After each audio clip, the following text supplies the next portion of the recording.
Baik, terima kasih teman-teman wartawan semuanya.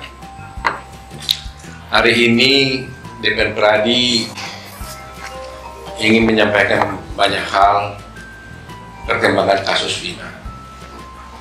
Di sini sudah kami bersama-sama dengan seseorang yang luar biasa, bukan pengacara, tapi bekerja melebihi daripada pengacara ini, Kang Deddy ini. Terima kasih nih Kang Deddy. Luar biasa. Saya bilang kalau dulu ada kasusnya Jessica Wongso, kalau Kang Deddy ada pada waktu itu mungkin sudah banyak bisa dituntaskan dalam kasus ini, karena Kang Deddy ini bertindak sebagai seorang lawyer, ya, seperti lawyer dan juga seperti private investigator, yang luar biasa. Teman-teman semuanya, kita sudah mengikuti perkembangan kasus Vina sedemikian rupa. Di media terjadi debat yang luar biasa. Ada yang mendukung si A, ada yang mendukung si B, ada yang mendukung si C. Ada yang mengatakan ada pihak penyidik yang salah, ada yang mengatakan pihak terpidana yang salah. Pradi mengambil posisi tidak mencari siapa yang salah dan siapa yang benar, tapi posisi yang kita ambil adalah kita ingin menegakkan kebenaran. Itu posisi yang dia Pradi. Itu sebabnya Pradi bekerjasama dengan Kang Deddy, dan di sini ada teman-teman saya, ada Pak Bendung, ya, ada Pak Yana, ada Pak Ruli Penggabean dari Bandung, ada juga Pak Jutek ini yang selalu bekerja keras, dan Pak Duyanto, ada Bostam, ada Eli, ada Relen, ada Asido ini ketua PBH Pradi Pusat, ya, Indonesia ini dia. Dan juga siapa lagi? Ada Riri. Ini Riri yang selalu pasti sudah sering kenal sama para wartawan semuanya. Jadi itulah yang posisi yang diambil oleh Pradi, mengambil posisi untuk menegakkan kebenaran, karena kami kedatangan pada waktu itu, pada mulanya kami itu tidak inform dalam kasus ini karena ada beberapa pengacara yang sudah turun tangan. Tapi ketika keluarga daripada terpidana datang kepada kami melalui Kang Deddy, kami betul-betul sungguh-sungguh kaget dan luar biasa. Di mana akhirnya kami menemukan suatu, belum kesempurnaan peraturan, tapi arahan, satu pendekatan yang saintifik kami lakukan. Kami punya keyakinan berdasarkan bukti-bukti yang disajikan kepada kami bahwa ternyata ada bahwa sebenarnya terpidana ini tidak layak dihukum. Kami tidak meyakini bahwa mereka bersalah dengan beberapa fakta hukum yang sudah ada. Dan sebelumnya teman-teman juga sudah melihat bahwa kasus ini berkembang dan ada dan menjadi sampai ke pengadilan dan sampai orang ini dihukum. Itu bermula dari kesaksian dari 3 orang, yaitu namanya satu Aep, kedua adalah Liga Abar, ketiga adalah Dede. 3 orang inilah yang memulai cerita ini. Kalau 3 orang ini tidak bercerita dan membuat kesaksian, nggak ada kasus ini. Kasus pembunuhan itu tidak ada. Ini dulu. Tanpa adanya cerita dari kasus yang tinggal 3 orang ini, tidak ada benang merahnya, tidak ada bukti-bukti, dan tidak ada cerita tentang adanya pembunuhan daripada almarhum Eki dan Vina.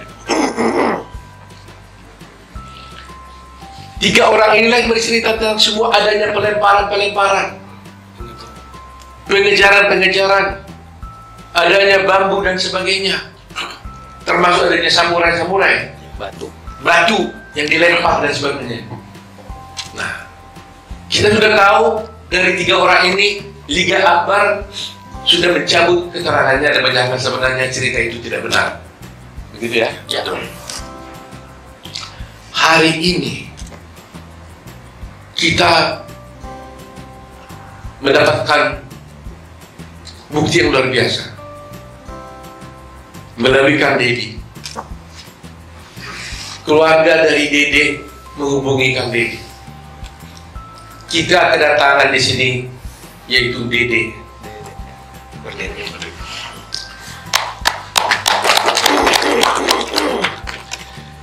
Kalau tidak ada Dede ini, tidak akan ada cerita pembunuhan Vina, almarhum Vina dan Eki. Tapi karena mereka inilah dulunya yang memberikan keterangan palsu, bersaksi palsu, maka akhirnya 7 terpidana itu dihukum. 8 ya.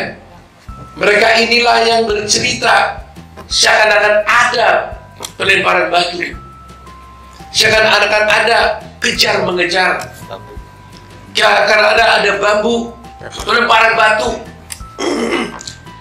yang mengesankan bahwa ada akhirnya peristiwa pembunuhan terhadap almarhum Vina dan Eki karena kesaksian palsu mereka. Tapi berdasarkan keterangan yang diberikan kepada kami dan dia nanti bisa kita izinkan bercerita bahwa dia ternyata melakukan perbuatan itu karena terjebak sama Aib, di mana Aib mengajak dia ke kantor polisi yang tadinya dia tidak tahu tujuannya apa. Sesampai di kantor polisi, ternyata dia disuruh memberikan keterangan palsu. Dia diarahkan oleh Aib bersama-sama Rudiana. Nanti kita dengar keterangan sendiri. Untuk menceritakan suatu peristiwa yang dia sendiri tidak tahu dan tidak berada. Kepadanya diberitahukan nama-nama daripada 7 terpidana ini. Yang pada mulanya yang sebenarnya dia tidak tahu siapa ini 7 terpidana ini. Karena dia juga tidak kenal dengan orang itu. Akhirnya dia bercerita tentang cerita-cerita yang sudah dikemas, diarahkan oleh Aib dan juga oleh Rudiana menurut keterangan dia. Nah, oleh karena itu, sebelum kami sampai kepada kesimpulan dan tanggapan nanti, agar tidak ini salah, kami mau tanya dulu kepada Dede dan para rekan wartawan. Betul Dede? Bagaimana ceritanya? Bisa saudara cerita? Bagaimana ceritanya Dede sampai bisa bercerita tentang adanya pelemparan batu? Saya tanya dulu biar berurut ya. Kamu kerja di mana, Dede? Cucian mobil, Pak. Pada waktu itu ya? Ini pada waktu 2016 ya? Cucian mobil, ya? Udah berapa lama kerja di sana? Kurang lebih 1 bulan. 1 bulan. Pada tanggal 27 Agustus 2016, kamu berada di mana? Posisi tidak masuk kerja, Pak. Tidak masuk kerja? Tidak. Karena apa? 27 Agustus saya masuk kerja, Pak. 27 Agustus masuk kerja. Ya. Kemudian tanggal 28 Agustus? 28 Agustus saya masih masuk, Pak. Masuk. 29? Masuk, Pak. Masuk. Ya. Kemudian saya mau tanya, kamu kenal nggak 7 terpidana itu? Tidak kenal sama sekali. Muka Ya. pun saya tidak kenal, nama tidak kenal. Muka tidak kenal, nama tidak kenal. Sama sekali tidak kenal. Sama sekali tidak. Ya. Kapan kamu bertemu dengan Aib? Pada saat itu, Pak, kerja di kerjaan saya mengenal Aib di kerjaan. Oh, Aib itu juga bekerja di sama kamu. Ya, di situ. Oke. Nah, coba ceritakan bagaimana ceritanya Aib mengajak kamu ke kantor polisi. Awal mulanya malam, Pak. Aib menelpon saya dan mengajak saya ke Polres. Tanggal 2 September. Tanggal 2 September. Malam hari. Sekitar jam 7-an. Saya antar lah, saya mikirnya kan Aib orang rantauan Pak. Karena nggak tahu daerah situ, saya antar ke Polres. Nah setelah dalam Polres saya tanya, mau ngapain di sini?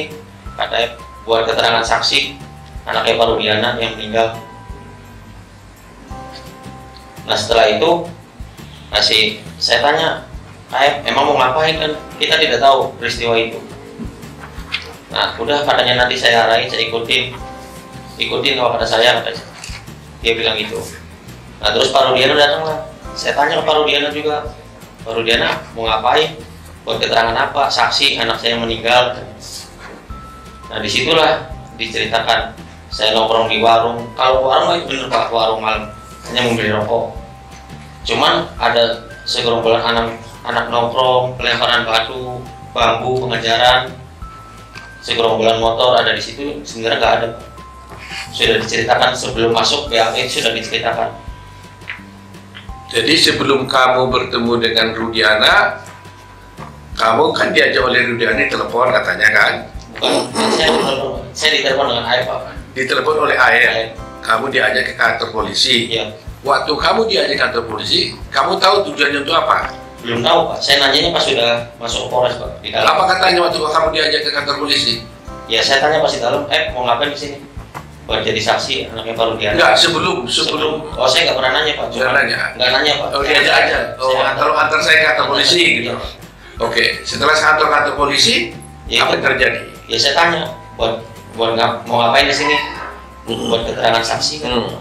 Saksi siapa? Pak Rudiana yang anaknya meninggal. Oh itu kata Aib. Iya. Ya. Nah kemudian kamu bertemu dengan Rudiana di mana? Di situ juga? Di situ juga. Saya tahu Rudiana pun saat di situ. Oh kamu kenal Rudiana saat di situ? Saat di situ. Waktu dia pakai baju apa dia? Baju preman atau baju? Baju preman sih Pak. Baju biasa. Polisi. Apa? Dikenalkan sama Aib siapa ini gitu? Iya, dikenalkan sama Aib. Ini Pak Rudiana. Nah, dikasih tahu ini Pak Rudiana, ini Pak Rudiana. Apa lagi? Bapaknya. Diberitahu nggak dia polisi? Diberitahu. Dia polisi. Ini polisi gitu. Polisi. Jabatannya diberitahu pada waktu itu. Diberitahu Intel narkoba kan. Oh Intel narkoba katanya. Diberitahu gitu ya. Diberitahu. Nah lantas apa kata Aib kepada kamu? Ya saya bilang ke Pak Rudiana juga pada situ, Pak, buat dijadiin saksi apa? Anak saya yang meninggal kan. Nah, sedangkan saya tidak tahu kejadian itu. Dan saya pun tidak kenal nama-nama dan muka, dan peristiwa itu emang tidak tahu sama sekali Pak. Nah, terus apa kata Rudiana? Kata Aib Rudiana, dia bilang Pak, ya udah ntar saya kasih tahu katanya. Ya setelah dikasih tahu, pada saat nongkrong di situ, pada saat ke warung ada orang segerombolan nongkrong, terus melihat pelemparan batu kepada anaknya Pak Rudiana. Nah terus dilempar batu itu tidak kena, terus pengajaran membawa bambu. Nah terus setelah itu ya tidak tahu kejadian itu lagi Pak. Setelah pengajaran tidak tahu. Sudah sampai situ doang. Tadi kan kamu ceritakan bahwa kamu diarahkan oleh Aib dan Rudiana. Saya mau lihat perannya masing-masing. Aib ngomong apa, Pak Rudiana ngomong apa? Aib kasih tahu, bilang aja ya ada segerombolan orang di situ. Baik. Terus Pak Rudiana? Pak Rudiana ngasih tahu masalah motor sama nama Pak. Sama nama? Iya, motor dan nama saya tahu dari Pak Rudiana, dikasih tahu sama Pak Rudiana. Oh, nama-nama pelaku. Nama-nama pelaku. Iya. Apa katanya waktu itu? Kan saya bilang saya nggak kenal Pak nama-nama pelaku. Muka pun nggak kenal. Terus kata Pak Rudiana, ya udah ntar saya kasih tahu nama-namanya pelakunya. Oh dikasih tahu? Dikasih tahu. Masih ingat nggak nama-nama itu? Nggak ingat Pak saya Pak. Oh, tapi nggak mengingat soalnya kan nggak kenal Pak. Oh. Nama pun pas saat di situ kan dikasih tahu. Oh, tapi di situ ada beritahu, katakan gini aja katanya. Iya. Nah sekarang setelah diarahkan oleh Aib dan Rudiana, lantas siapa yang melakukan buat BAP-nya? Mereka Rudiana juga?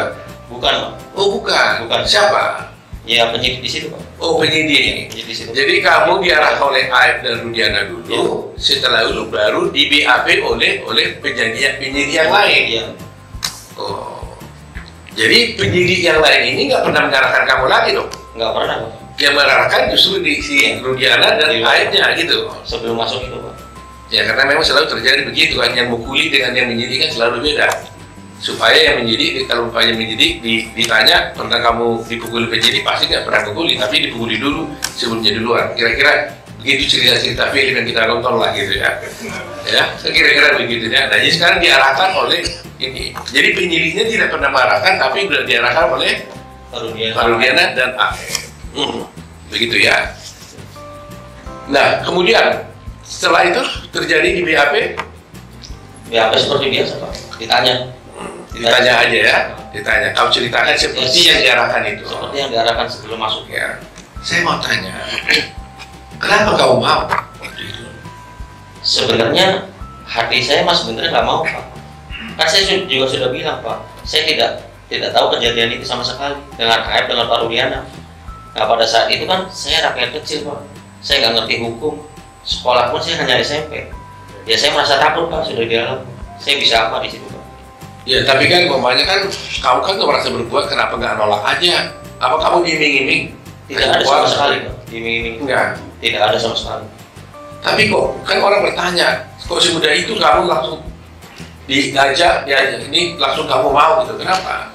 Apa maunya pun kan karena tidak tahu bahwa mau ke situ kan diberi buat kesaksian anaknya Pak Rudiana Pak. Mungkin kalau saya tahu, ayah ngasih tahu sebelum masuk Polres saya nggak mau Pak. Ya tapi setelah di dalam Polres, terus kenapa jadi kamu mau? Karena takut Pak. Takut sama siapa? Ya takut karena sudah di dalam Polres itu Pak. Loh kenapa? Kalau di dalam Polres kenapa banyak? Ya karena saya nggak ngerti hukum Pak. Loh iya, kalau Polres apa? Ada kamu dipukul nggak? Enggak sih Pak. Apa karena Pak Rudiana polisi gitu? Nah iya, bisa jadi Pak. Macam bisa jadi, yang benarnya di mana? Ya emang karena polisi Pak, saya takut.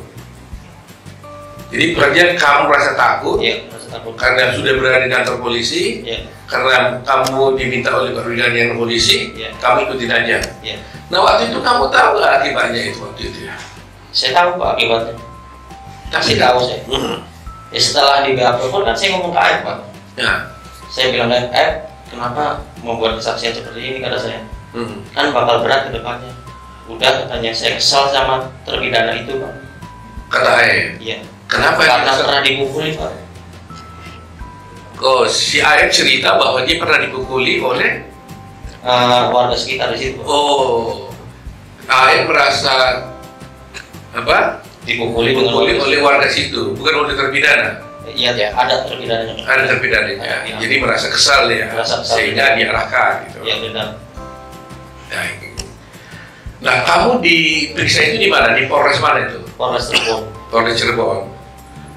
Nah, setelah di Polres Cirebon, apakah kamu pernah juga diperiksa di Polda? Tidak pernah sama sekali 2016 Pak. Hah? Tidak pernah? Tidak pernah. Tetapi di sini kita lihat ada berita acara kamu juga ada di Polda. Jadi di sini ada wartawan, kita lihat ya. Ini ada berita acara di Polres dan juga ada acara berita acara di Polda. Tapi dia merasa kamu nggak pernah tanda berita acara yang di Polda tidak pernah Pak. 2016 saya tidak pernah. Di Polda kamu tidak pernah tanda tangan berita acara di Polda. Di BAP pun tidak pernah Pak. Di sana pun tidak pernah. Kamu kok tahu di mana Polda? Tidak tahu sama sekali Pak. Sampai sekarang kamu Sampai tahu sekarang Polda? tidak tahu. Sampai sekarang pun istilahnya tidak tahu. Sekarang kan udah yang sekarang 2024 mah udah Pak. Cuman kan kalau jalan tetap saya nggak apa. Nggak, artinya yang sebelum tahun 2020 itu kamu tidak pernah ke Polda? Tidak tahu Pak sama sekali. Tidak tahu ya? Tidak tahu. Soalnya di sini ada berita acara kamu di Polda pada tanggal 23 November. Itu nggak ada ya? Nggak ada Pak. Yang benar tidak ada. Jadi ini kalau begini ada parah-parah begini ini, seperti yang kamu lihat di sini ini, tanda tangan. tanda tangan ada nggak ya? Tanda tangan. Tanda tangannya pun agak beda Pak. Kamu nggak pernah tanda tangan ini? Iya, disamain sama yang 2016 di Polres itu Pak. Beda Pak. Oh gitu. Tapi kamu intinya kamu tidak pernah tanda Tidak tangan. pernah. Dan di sana pun tidak pernah Pak. Di BAP pun di Polda tidak pernah 2016. Baik. Hanya di Polres Cirebon. Saya mau tanya lagi. Kamu pernah disumpah nggak oleh polisi? Tidak pernah sama sekali. Hah? Tidak pernah. Nggak pernah. Kemudian kamu setelah kejadian ini, kamu pernah hadir di pengadilan tidak? Untuk bersaksi? Tidak pernah sama sekali. Kamu tidak pernah datang di pengadilan dan tidak pernah menjadi saksi di pengadilan pada waktu itu? Tidak sama sekali. Kalau menurut keterangan Pak Jutek gimana tuh?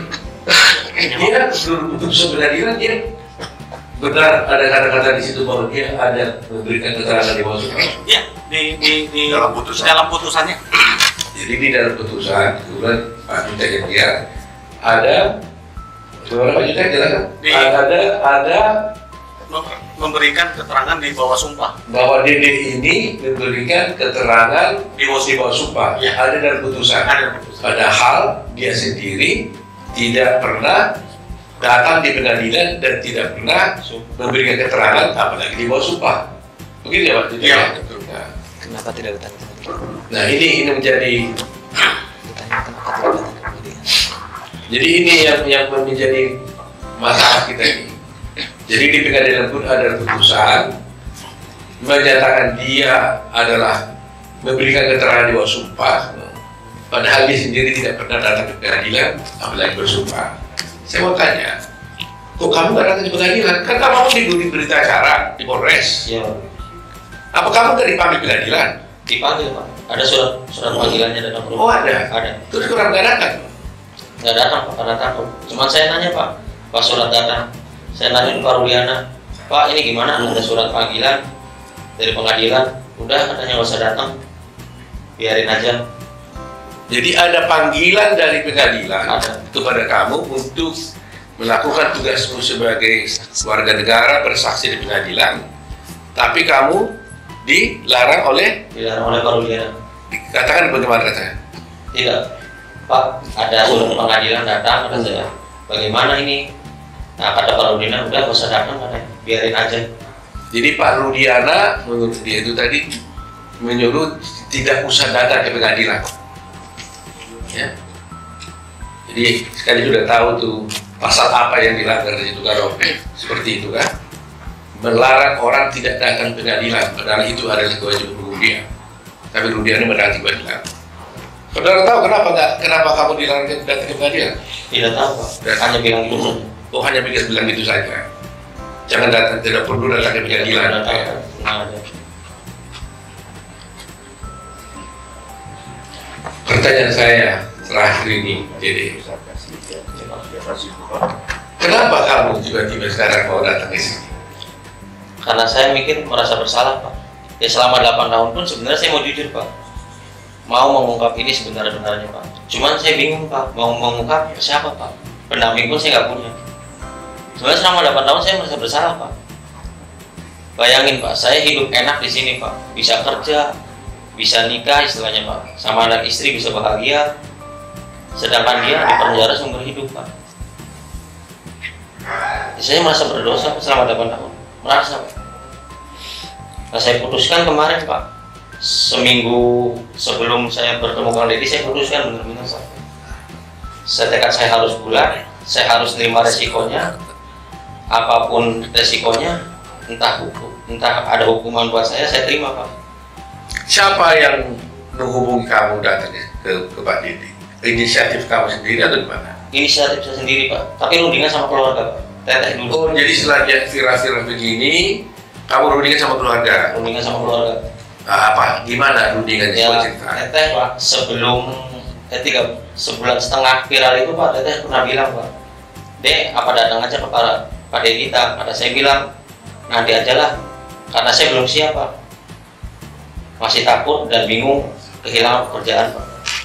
Nah terus setelah dorong keluarga dorong terus, nah seminggu sebelum ke Pak Deddy, nah, tekad saya bulatin, fisik saya kuatin, saya bilang malam itu juga jam 11, saya bilang udah kontak Pak Deddy ke Instagram. Cuman tidak direspon Pak. Terus? Baru saya ke TikTok Ferry, Terus? ke TikTok Ferry, Teteh tuh suruh ke TikTok Ferry, terus direspon alhamdulillah Pak. Jadi teman-teman wartawan sudah lihat di sini, yang menghubungi Kang Deddy ini adalah dia. Kita tidak mencari-cari, tidak menemukan Deddy. Deddy sendiri yang berunding dengan keluarganya merasa bersalah dan akhirnya datang menemui Kang Deddy dan Deddy membawa ke sini. Pokoknya saya tegaskan, intinya saya keluar itu bukan dicari dengan Pak Deddy, bukan ada yang dari luar menyuruh saya, karena ini inisiatif saya sendiri merasa bersalah, dan keluarga ada dorongan dari keluarga, udah selebihnya nggak ada lagi. Dede, Ya Pak. Kamu kan tadi mengaku sudah bersalah melakukan memberikan keterangan palsu dulu atas arahan daripada Aep dan juga Rudiana. Ya, kita juga pernah melaporkan kamu juga. Ya Pak. Iya kan? Tapi sekarang kamu datang mengaku bersalah. Kamu tahu risikonya ini buat kamu? Tahu Pak, sangat tahu resikonya. Kamu tahu bahwa kamu bisa dipenjara gara-gara pengakuanmu sekarang ini? Tahu Pak, saya siap resikonya Pak.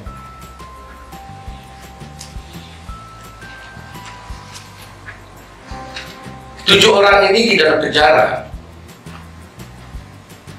gara-gara kamu. Iya Pak.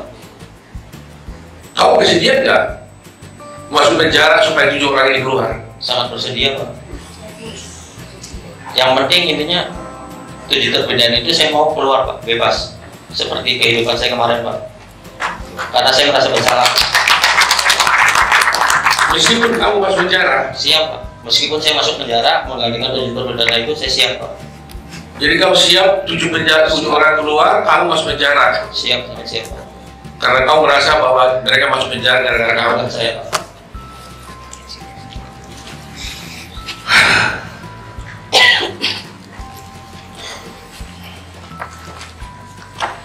Terima kasih ya Dede ya. Walaupun kamu ini sudah berbuat salah, tapi Tuhan menolong bahwa kamu bisa dibuka hati pikiranmu untuk menegakkan kebenaran. Kalau kamu tidak bisa datang di sini, bayangkan mereka itu akan ada di sana seumur hidup. Seumur hidup. Semua keluarganya teraniaya semua. Dan keadilan menjadi tidak tercapai. Republik menjadi hancur. Tapi dengan keberanianmu ini, meskipun kau bersalah, ya saya harap di dalam hukum sebenarnya Dede, saya bisa jelaskan sedikit. Belum tentu juga kau bisa harus dihukum, walaupun kau bersalah. Karena di dalam hukum itu Dede, ada juga namanya alasan pemaaf, ada alasan pembenar, ya. Ada alasan penghapus tentu pidana dan sebagainya. Mudah-mudahan hakim nanti, kalau kamu harus diproses, ya, karena hukum ini kan ada yang formalnya kamu bersalah memberikan kesaksian palsu di pengadilan, akhirnya orang dihukum, akhirnya dihukum sampai seumur hidup. Apakah nanti umpamanya dengan pengakuanmu itu mereka jadi bebas, kau tetap harus diproses pidana? Saya tidak bisa katakan apa-apa, tergantung kepada kepolisian dan juga pada pengadilan apakah memberikan hukuman pada kamu. Tetapi karena keberanianmu untuk berbuat baik, untuk bertobat, menyatakan kebenaran, kami tetap dari berani akan bela kamu. Supaya jangan ada yang takut untuk bertindak menyatakan yang benar. Jangan ada yang takut. Seperti Dede, berbuat salah tapi bertobat, mengaku bersalah. Mudah-mudahan ada alasan pemaaf buat kamu, ya, yang diberikan oleh hakimnya.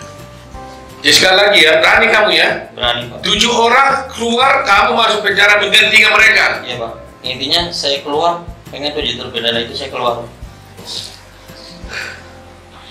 Ya mudah-mudahan mereka keluar. Hati saya lebih senang Pak. Mudah-mudahan mereka keluar, kamu juga nggak perlu masuk penjara. Amin. Tapi saya serahkan kepada hukum dan keadilan. Dan Dede, terima kasih Dede ya. Dede ini hatinya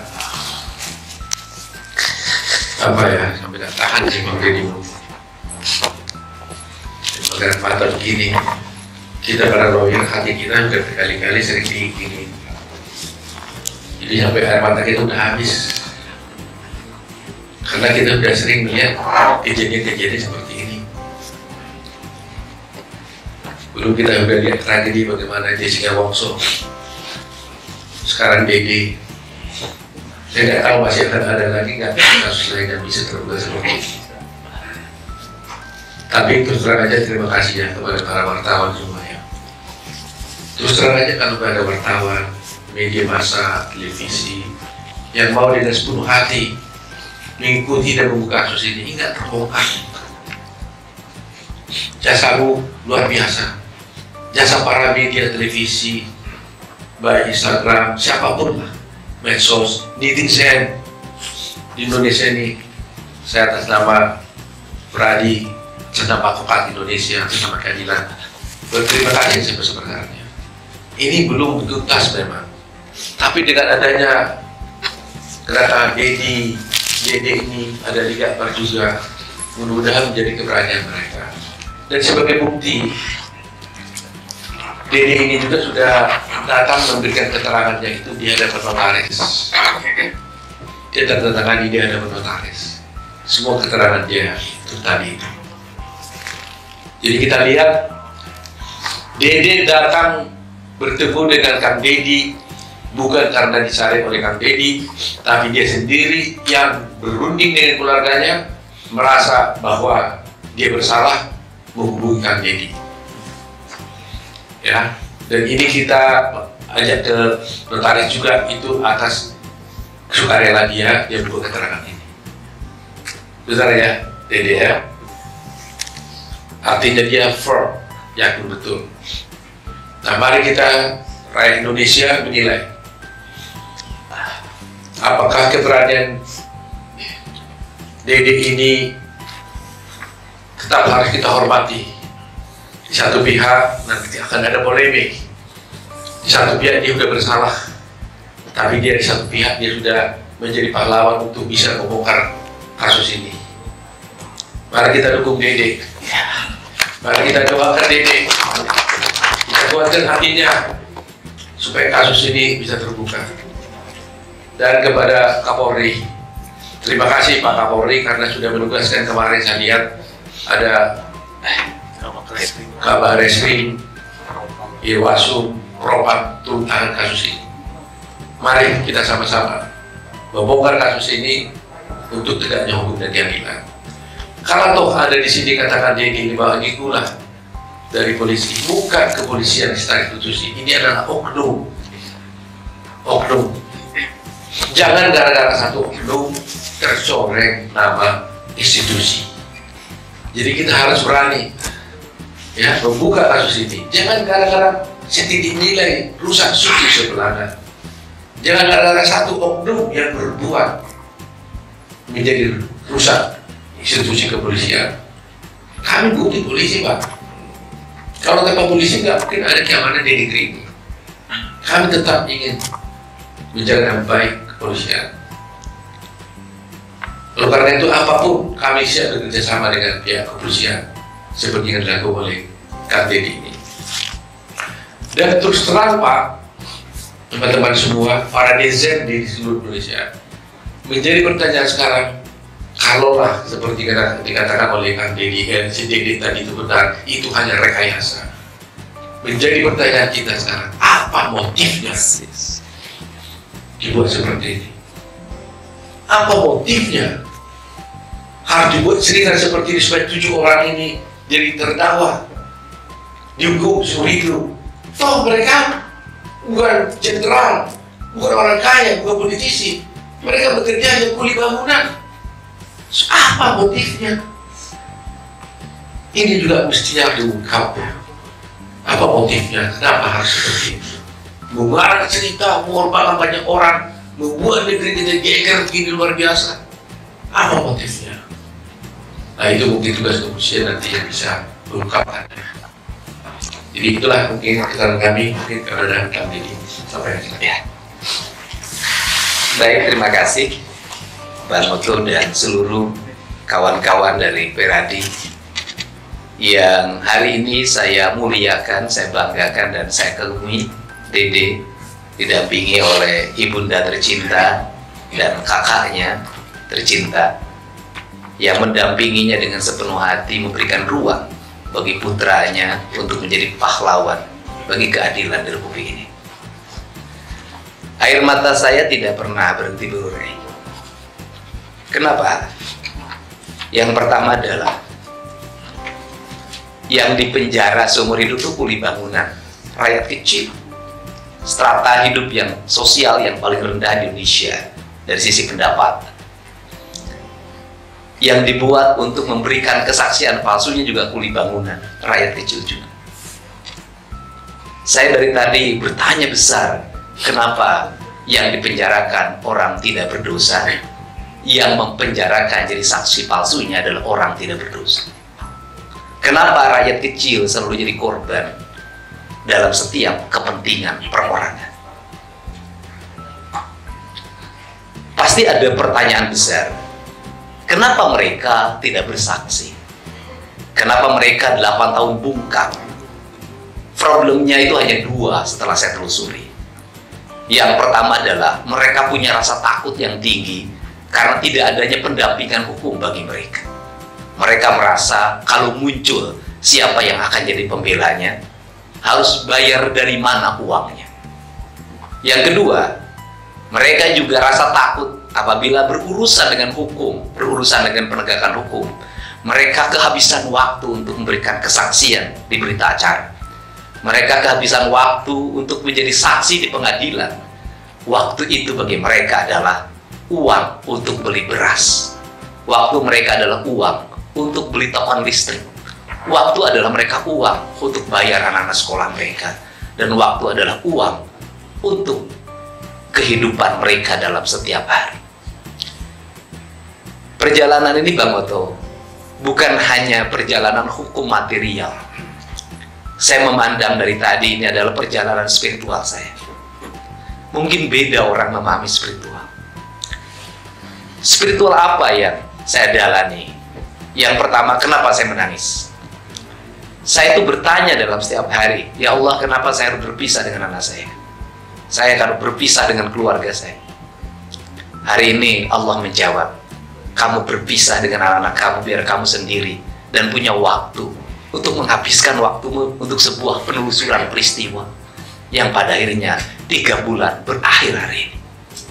Mungkin kalau hari ini saya duduk dalam sebuah keluarga, tiap hari pergi ke mall, jalan-jalan, saya tidak akan menemukan kasus ini. Dan saya tidak akan turun. Saya menikmati hidup dalam sebuah keluarga. Yang kedua, kasus ini adalah peristiwa seorang ibu. Saya orang yang sangat mencintai ibu saya, dan ibu saya selalu hadir dalam kehidupan saya. Sehingga saya memahami betul bahwa seorang ibu memiliki rasa yang sangat kuat. Hatinya menembus langit yang tidak bisa dihalangi oleh siapapun. Maka investigasi kalau dikatakan, atau wawancara yang saya lakukan, atau penelusuran yang saya lakukan, saya selalu menjumpai ibunya. Saya menjumpai ibunya Eka. Saya menjumpai kakaknya Supri yang itu juga pengganti ibu. Saya menjumpai ibunya Peggy. Saya yakin betul bahwa kemurnian hati seorang ibu itu akan membukakan pintu langit kesadaran manusia. Dari ucapan-ucapan ibu, dari tangisan-tangisan ibu, dari doa-doa ibu, dan dari air mata ibu, akhirnya tergerak ibu yang jadi kakaknya dan ibu yang menjadi ibunya Dede. Lahirlah sebuah motivasi di mana Dede harus berkata jujur. Dan hari ini Dede berkata jujur. Saya di Republik ini baru mendengar sekali ucapan seorang manusia yang patriotik, tidak berpendidikan tinggi, hanya kuli bangunan, tidak pernah mengikuti pendidikan-pendidikan nasionalisme seperti para pejabat seperti saya. Tapi dia berkata bahwa saya mau dipenjara menggantikan mereka karena saya telah bersalah mempenjarakan mereka.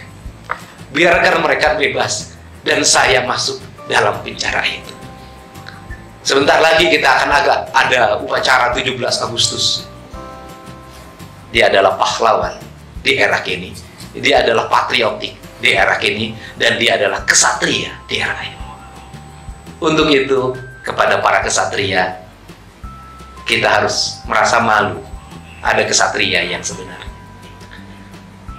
Kemudian yang berikutnya bagi saya pribadi, Bang Oto, dalam seminggu ini adalah seminggu derita sebenarnya dalam penelusuran kasus ini. Karena saya mendapat bulian yang luar biasa, mendapat tuduhan suap beragam. Pada niat saya cuma satu, saya ingin kasus ini tidak melebar kemana-mana, tidak menuduh orang yang tidak bersalah, tidak membawa nama siapapun yang tidak ada kaitannya tujuan saya itu. Tetapi karena halusinasi, imajinasi, cocok logi, membakar pikiran orang di media sosial, sehingga menjadi kemana-mana. Dan rupanya, air mata saya ketika malam, itu terjawab hari ini. Seluruh bulian itu dijawab dengan datangnya Dede. Dan bagi saya, kedatangan Dede adalah pelipur lara hidup saya dan membuat hidup saya bahagia dan berarti pada hari ini. Kemudian yang berikutnya banyak yang mengaitkan ini dengan dunia politik. Saya katakan, berulang-ulang di depan Pak Jutek, saya katakan, penelusuran saya terhadap kasus Eki dan Vina dan terpenjaranya 7 orang dengan hukuman penjara seumur hidup, bagi saya jauh lebih berharga dibanding dengan hanya urusan politik. Karena ini jauh lebih berharga, ini lebih memiliki nilai kemanusiaan. Dan saya cuma satu dalam hidup saya, ingin punya catatan. Saya memang bukan pengacara, saya bukan jurnalis, saya bukan alat penegak hukum. Tapi saya ingin punya catatan bahwa dulu pernah ada orang yang terbebas dari penjara seumur hidup, dari tayangan channel YouTube yang saya kelola. Dan itu bagi saya adalah perjalanan indah dalam hidup ini. Untuk itu saya mengucapkan terima kasih pada keluarga besar Peradi, pada para netizen di seluruh Indonesia dan di luar negeri, kemudian keluarga para terpidana yang mau sabar, kemudian juga keluarga Sakatata yang hari ini akan memasuki PK, kita doakan juga PK-nya dikabulkan, dan pada media yang hari ini terus kritis dan bersikap objektif agar keadilan negeri ini terungkap. Dan saya mengucapkan terima kasih buat Pak Kapolri, buat Pak Kabar Eskrim, buat Kapolda Jabar, buat Direskrim Polda Jabar atas berbagai atensi dan keterbukaannya, sehingga kebenaran dari kasus terbunuhnya Eki dan Vina itu sebentar lagi akan terbuka dan berakhir ceritanya. Saya ucapkan terima kasih buat Pak Joko Widodo, Presiden Republik Indonesia, dan buat Pak Prabowo Subianto yang menjadi spirit dalam kehidupan saya dengan sebuah kalimat yang selalu terngiang dalam pikiran saya. Bantulah banyak orang apabila kamu mampu membantunya. Apabila tidak bisa membantu banyak orang, bantulah sedikit orang. Apabila tidak mampu membantu sedikit orang, bantulah 1 orang. Apabila tidak mampu membantu 1 orang, jangan bikin susah orang. Semoga keberadaan saya tidak membuat orang susah. Terakhir, penekanan saya adalah negara ke depan harus melindungi kesejahteraan publik. Karena dari rakyat yang tidak sejahtera itu membuat mereka tidak bisa berkata objektif. Untuk itu, apa sih yang mereka gelisahkan ketika ada sebuah kasus? Takut kehilangan pekerjaan, takut anak-anaknya tidak sekolah, takut tidak kebeli beras. Ketika kita tampil untuk menjamin berasnya, menjamin ongkosnya, menjamin kehidupan anak-anaknya, mereka pada akhirnya akan bicara yang sebenarnya. Itulah bedanya rakyat kecil dengan kita yang besar. Kalau yang besar sudah cukup, tapi tetap aja tidak jujur.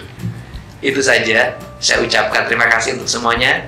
Semoga peristiwa ini adalah menjadi peristiwa catatan penting dalam hidup kita dan sejarah hukum Indonesia. Semoga peristiwa Vina dan Eki dan terpidana 8 orang tanpa kesalahan yang memadai itu adalah peristiwa yang terakhir dalam kehidupan hukum Indonesia. Saya ucapkan terima kasih. Terima kasih Kang Deddy. Ada temannya mau sampaikan? Cukup. Baik, sebelum kami tutup, saya ingin sampaikan bahwa penghormatan terhadap hak asasi manusia itulah yang harus kita tegakkan terus. Karena penghormatan terhadap hak asasi ini akhir-akhir ini mulai lekang, mulai hilang dari hati dan pikiran kita, sehingga kita tidak lagi menghormati kebebasan orang lain. Dengan mudahnya kita membicarakan orang lain tanpa kita merasakan betapa hancurnya hati mereka dan keluarganya kalau mereka dibicarakan secara tidak adil. Kedua, transparansi di dalam suatu penegakan hukum sangatlah penting agar orang mengetahui apa sesungguhnya terjadi, sehingga tidak akan ada dugaan-dugaan yang negatif dari masyarakat terhadap penegakan hukum itu sendiri. Besok kami diundang oleh Bareskrim Polri untuk menghadiri gelar perkara atas kasus yang kami laporkan, di mana waktu itu tim dari Peradi di bawah pimpinan Pak Rudi sama Pak Jutek pada waktu itu melaporkan saudara Ayab dan Dede. Ayab dan Dede ini. Jadi kita laporkan dia ini sebenarnya.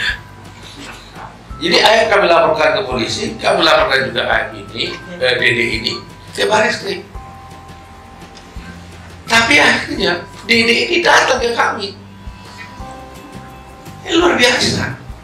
Dia kami laporkan karena kami juga melakukan kesaksian palsu seperti yang kita sudah lihat tadi. Dia datang mengatakan, nah, memang saya berkeras palsu, mengakui. Kalau bukan Tuhan yang membuka pintu hatinya, tidak mungkin. Pasti Tuhan yang buka. Yang siap dihukum. Yang siap dihukum. Keren. 7 orang keluar. Saya yang masuk. Asal 7 orang ini keluar. Biar saya masuk penjara menggantikan mereka. Keren. Dan ada keberanian orang seperti ini. Satria, Pak. Tidak ada zaman sekarang ini seperti ini. Biasanya langsung kabur, takut. Dia berani mengambil risiko itu. Luar biasa. Ini luar biasa ini. Jadi itulah. Jadi mudah-mudahan kami tunggu ini. Ayab, di mana kau sayang? Ayab sayang, Kembali ke rumah. kembalilah ke jalan yang benar. Saya sudah bertemu bapaknya. Kang Deddy sudah bertemu Sudah ayahnya. bujuk bapaknya. Ya, mudah-mudahan Ayab datang. Gak apa-apa Ayab. Jangan korbankan anak manusia. Tegakkan hukum. Deddy ada contoh dari sini. Toh tidak ada apa-apa. Ya, datanglah Ayab. Ceritakan yang sebenarnya. Dan kepada Pak Rudiana, kami juga minta waktunya tiba untuk juga katakan yang sebenarnya. Katakanlah yang sebenarnya. Belum terlambat. Belum terlambat. Itu harapan kami. Jadi mudah-mudahan besok jam berapa kita? 11. Jam 11. Jadi aneh kan? Kami laporkan Ayab, kami laporkan Dede. Harus dampingi. Dede datang, dan malah datang, dan besok adalah perkara. Dan bagaimana mau melihat perkara? Ya besok terpaksa kita bawa lagi dengan Dede ini ya. Bersedia nggak Dede besok ke Surabaya? Siap. Bersedia. Kita laporkan dia nggak perlu dipanggil, langsung datang sendiri di sana. Ya, jadi kita lihat besok bagaimana babak berikutnya. Mudah-mudahan semua pihak ini terbuka, jangan lagi ada yang mencoba menghalang-halangi. Ya, kalau selama ini berdebat-debat, ada yang bela A, ada yang bela B, sekarang sudah terbuka. Jangan lagi lah. Jangan ada dusta di antara kita. Baru seminggu yang lalu saya berkata di satu media tentang apa kata-kata seorang penjaga Kigal Gibran. Dan hari ini mulai terbukti. Saya katakan begini, kebohongan kecil hanya bisa ditutupi dengan kebohongan yang besar. Kebohongan besar hanya bisa juga ditutupi dengan kebohongan yang lebih besar lagi. Sampai akhirnya kebohongan itu bercerita tentang kebohongan itu sendiri. Dan akhirnya tiba sekarang memang kebohongan itu sendirilah yang bercerita tentang kebohongan itu, karena Dede sudah datang mengaku bersalah. Terima kasih teman-teman. Ada pertanyaan? Ya. Ya.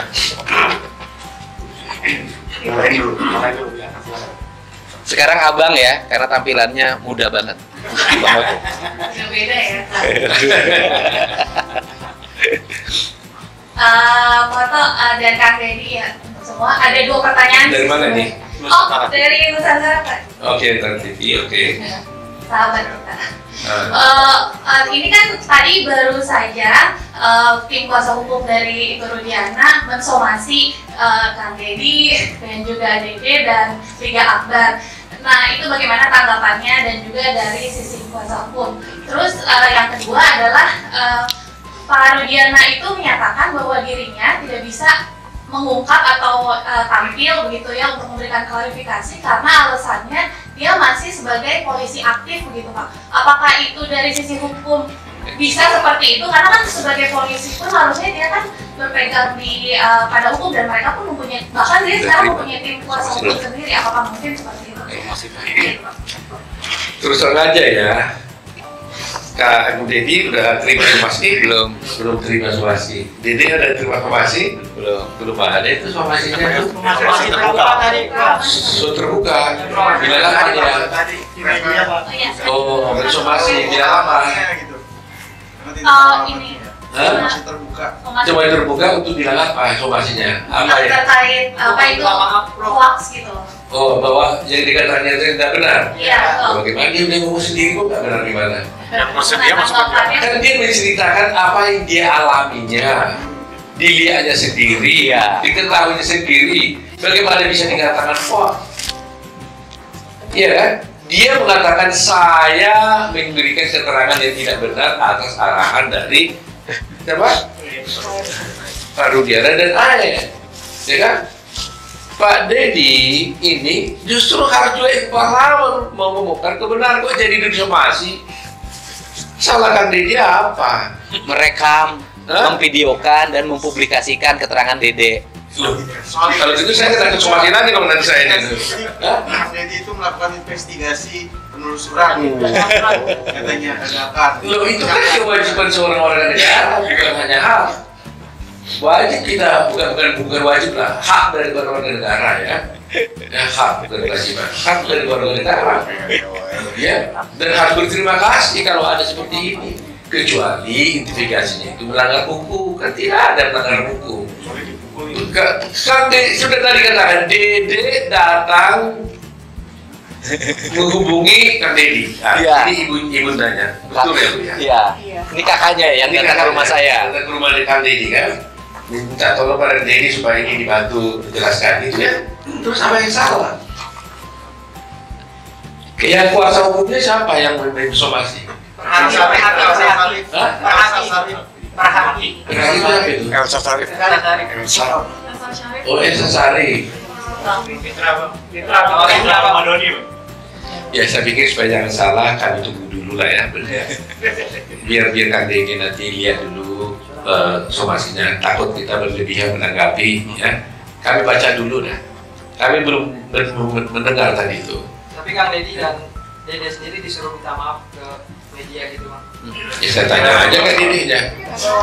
Mau minta maaf sih nggak? Nah, Yang pertama ini saya ceritakan kronologis ya. Yang pertama itu kakaknya Dede datang ke rumah saya, minta bertemu, tetapi tidak boleh ada rekaman apapun. Dan saya bersedia untuk menerimanya bicara, mendengarkan apa yang terjadi. Nah setelah kakaknya menyampaikan, datangnya itu hari Sabtu ya. Hari Sabtu datang ke saya, ketemu jam 9 pagi.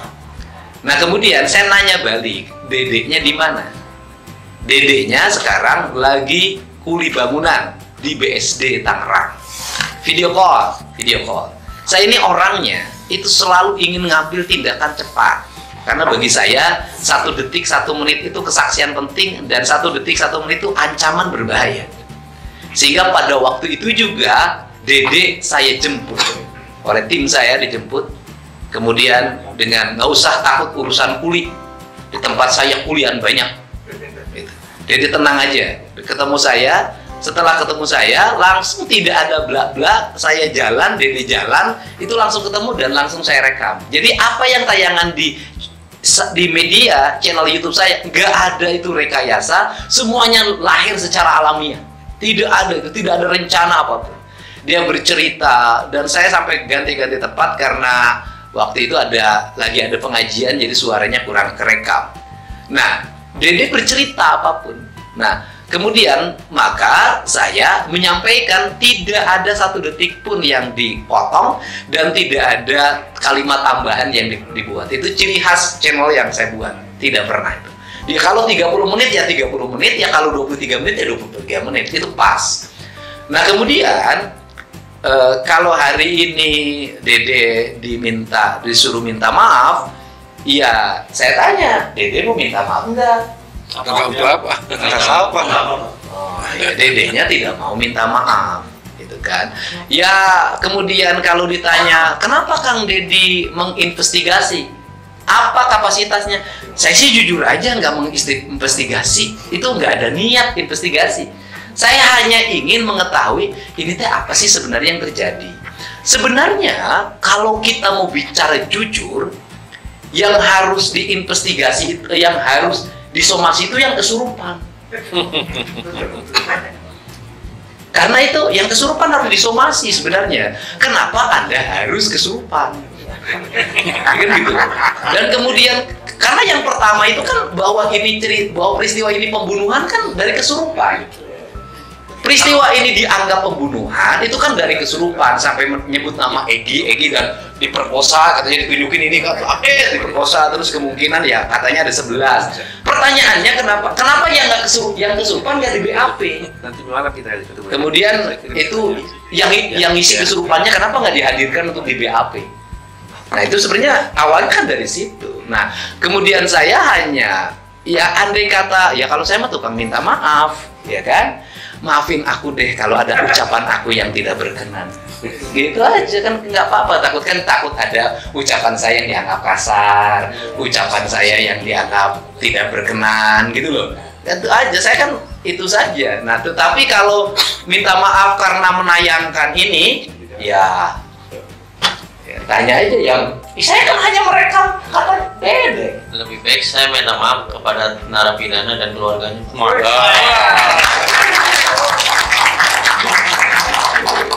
Ya, Waduh, saya kan bisa jawab. Saya kira juga udah itu jawabannya lah. Kita bisa tambah-tambah lagi deh. Bapak, pilih dia sendiri kan. Spontan di mata itu tawaran narapidana. Ya, kalimat kuncinya salah satu aja kok. Dia tidak kenal siapa yang narapidana ini. Dia nggak pernah bertemu, dia nggak pernah kenal, dia nggak tahu namanya. Tapi dia bisa bercerita dengan orang itu aja. Saya kira kalimat kuncinya lah ya. Ini sudah kita dengar tadi, saya kira kita nggak usah panjang lagi. Lebih bagus Dede katanya minta maaf kepada 7 terpidana daripada Kepita dan Elsa dan Parubira dan Aib. ya, Fitra, Elsa dan Rudiana dan Aib gitu. Ya, ya itu aja kita. Ya buat apa karena jadi saya kira mari kita dukunglah kebenaran kita ini ya kepada semua pihak ya. Karena mari kita bekerja sama. Yang soal Pak Rudiana nggak mau klarifikasi karena dia masih berstatus polisi aktif, gimana dari? Iya, kalau dia merasa nggak mau klarifikasi ya dia lah. Ya, kalau dia nggak mau klarifikasi kita nggak bisa paksa. Ya kan? Ya kan? Ya pasti kami tetap proses hukumnya kan berjalan. Ya kan? Jadi kita sekarang di besok gelar perkara kita akan sampaikan. Saya yakin dan percaya ya kepolisian juga sudah memahami masalah. Ya, tinggal cari waktu yang tepat dan jalan yang tepat untuk bisa menyelesaikan perkara ini. Tetapi mata seluruh Indonesia, rakyat Indonesia, hatinya nggak bisa dibohongi. Iya. Nggak bisa dibohongi. Ya. Sudahlah. Cukup lah. Sudahlah. Jangan bikin lelah Indonesia. Jangan bikin lelah Indonesia. Sudah cukup lah.